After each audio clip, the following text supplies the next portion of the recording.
سامعین اکرام السلام علیکم ورحمۃ اللہ وبرکاتہ۔ پچھلے صفحات میں بتایا جا چکا ہے کہ کفار مکہ نے مسلمانوں پر کیسے کیسے ظلم و ستم کے پہاڑ توڑے تھے۔ جب مسلمانوں نے ہجرت شروع کی تو ان کے خلاف کیسی کیسی کارروائیاں کی تھی جن کے بنا پر وہ مستحق ہو چکے تھے کہ ان کے اموال ضبط کر لیے جائیں اور ان پر دھاوا بول دیا جائے، مگر اب بھی ان کی حماقت کا سلسلہ بند نہ ہوا اور اپنی ستمرانیوں کے باز نہ آئے، بلکہ یہ دیکھ کر ان کا جوش غضب بھڑک اٹھا کہ مسلمان ان کی گرفت سے چھوٹ نکلے ہیں۔ انہیں مدینہ میں ایک پرامن جائے قرار مل گئی، چنانچہ انہوں نے عبداللہ بن ابی کو، جو ابھی تک کھلا مشرک تھا، اس کی اس حیثیت کے بنا پر ایک دھمکی آمیز خط لکھا کہ وہ انصار کا سردار ہے، کیونکہ انصار اس کے سربراہی پر متفق ہو چکے تھے۔ اگر اسی دوران رسول اللہ صلی اللہ علیہ وسلم کی تشریف آوری نہ ہوئی ہوتی تو اس کو اپنا بادشاہ بنا لیتے۔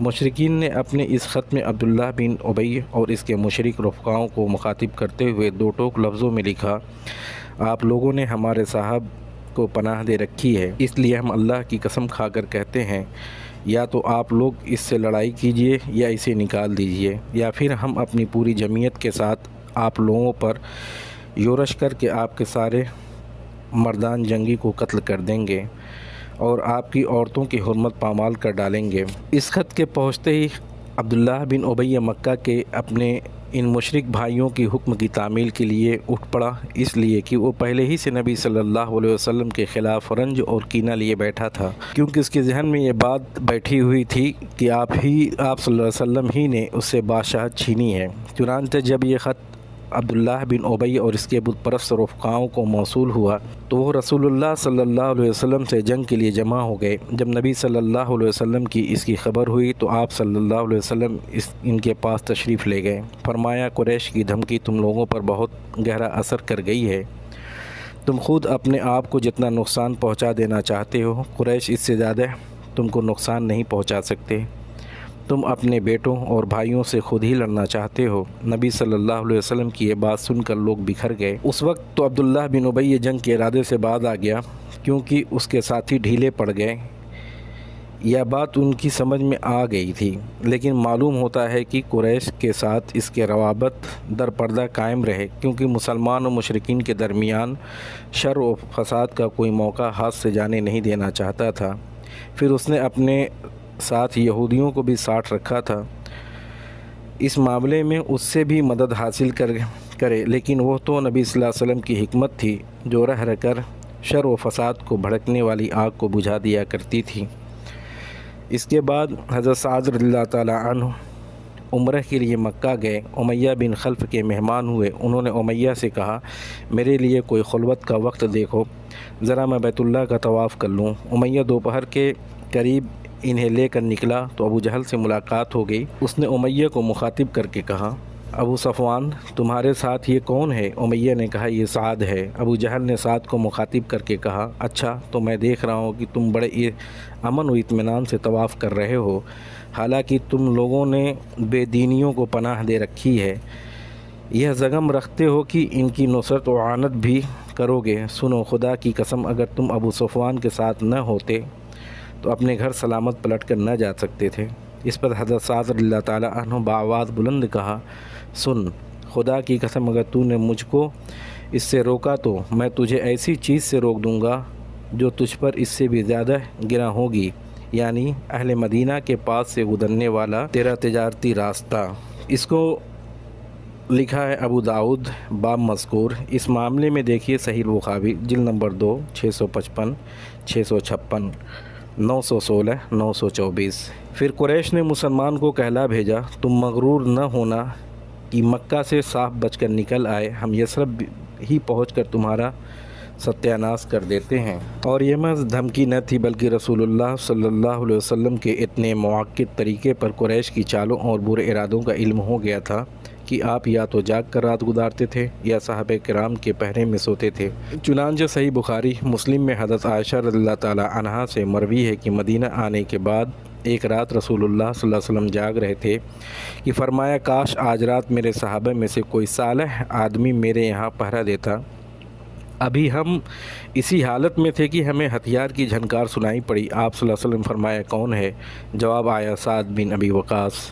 فرمایا کیسے آنا ہوا؟ بولے میرے دل میں آپ صلی اللہ علیہ وسلم کے متعلق خطرے کا اندیشہ ہوا تو میں آپ صلی اللہ علیہ وسلم کے یہاں پہرا دینے آ گیا۔ اس پر رسول اللہ صلی اللہ علیہ وسلم نے انہیں دعا دی، پھر سو گئے۔ یہ بھی یاد رہے کہ پہرے کا یہ انتظام بعض راتوں کے ساتھ مخصوص نہ تھا بلکہ مسلسل اور دائمی تھا۔ چنانچہ حضرت عائشہ رضی اللہ تعالیٰ عنہا ہی سے مروی ہے کہ رات کو رسول اللہ صلی اللہ علیہ وسلم کے لیے پہرا دیا جاتا، یہاں تک کہ یہ آیت نازل ہوئی واللہ یعصمک من الناس، اور اللہ آپ کو لوگوں سے محفوظ رکھے گا۔ تب رسول اللہ صلی اللہ علیہ وسلم نے قبے سے سر نکالا اور فرمایا لوگوں واپس جاؤ، اللہ عز و جل نے مجھے محفوظ کر دیا ہے۔ پھر یہ خطرہ صرف رسول اللہ صلی اللہ علیہ وسلم کی ذات تک محدود نہ تھا بلکہ سارے ہی مسلمانوں کو لاحق تھا۔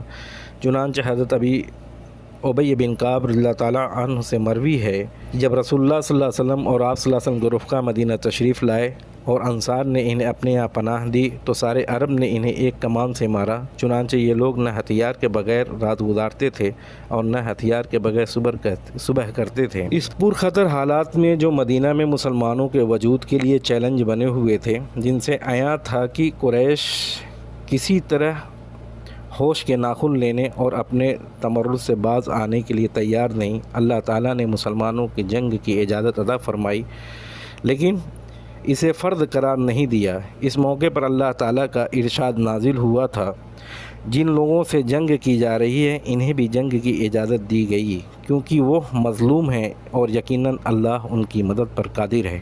پھر اس آیت کے ضمن میں مزید چند آیتیں نازل ہوئیں جن میں یہ بتایا گیا کہ یہ اجازت محض جنگ برائے جنگ کے طور پر نہیں ہے بلکہ ان سے مقصود باطل کے خاتمے اور اللہ کے شاعر کا قیام ہے۔ چنانچہ آگے چل کر ارشاد ہوا جنہیں ہم اگر زمین میں اقتدار سونپ دیں تو وہ نماز قائم کریں گے، زکوٰۃ ادا کریں گے، بھلائی کا حکم دیں گے اور برائی سے روکیں گے۔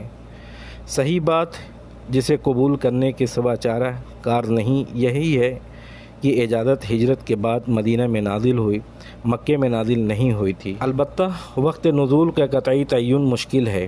جنگ کی اجازت تو نازل ہو گئی لیکن جن حالات میں نازل ہوئی وہ چونکہ محض قریش کی قوت اور تمرد کا نتیجہ تھا، اس لیے حکمت کا تقاضا یہ تھا کہ مسلمان اپنے تسلط کا دائرہ قریش کی اس تجارتی شاہراہ تک پھیلا دیں جو مکے سے شام تک آتی جاتی ہے۔ اس لیے رسول اللہ صلی اللہ علیہ وسلم نے تسلط کے اس پھیلاؤ کے لیے دو منصوبے اختیار کیے۔ ایک وہ جو قبائل اس شاہراہ کے ارد گرد اور اس شاہراہ سے مدینہ تک کے لیے درمیانی علاقے میں آباد تھے، ان کے ساتھ حلف، دوستی و تعاون، جنگ نہ کرنے کا معاہدہ۔ دوسرا منصوبہ اس شاہراہ پر دستے بھیجنا۔ پہلے منصوبے کے ضمن میں یہ واقعہ قابل ذکر ہے کہ پچھلے صفحات میں یہود کے ساتھ کیے گئے جس معاہدے کی تفصیل گزر چکی ہے، اس نے عسکری مہم شروع کرنے سے پہلے اسی طرح کی دوستی، تعاون و عدم جنگ کا ایک معاہدہ قبیلہ جوہینہ کے ساتھ بھی کیا۔ اس کی آبادی مدینے سے 3 مرحلے پر یعنی 40 سے 50 میل کے فاصلے پر واقع تھی۔ اس کے علاوہ طلایہ کے گردی کے دوران ان بھی آپ نے متعدد معاہدے کیے جن کا ذکر آئندہ آئے گا۔ دوسرا منصوبہ سرایا غزوات سے تعلق رکھتا ہے جس کی تفصیلات اپنی اپنی جگہ پر آتی رہیں گی۔ آپ اپنا و گرد و نواح کا خیال رکھیے گا۔ فی امان اللہ۔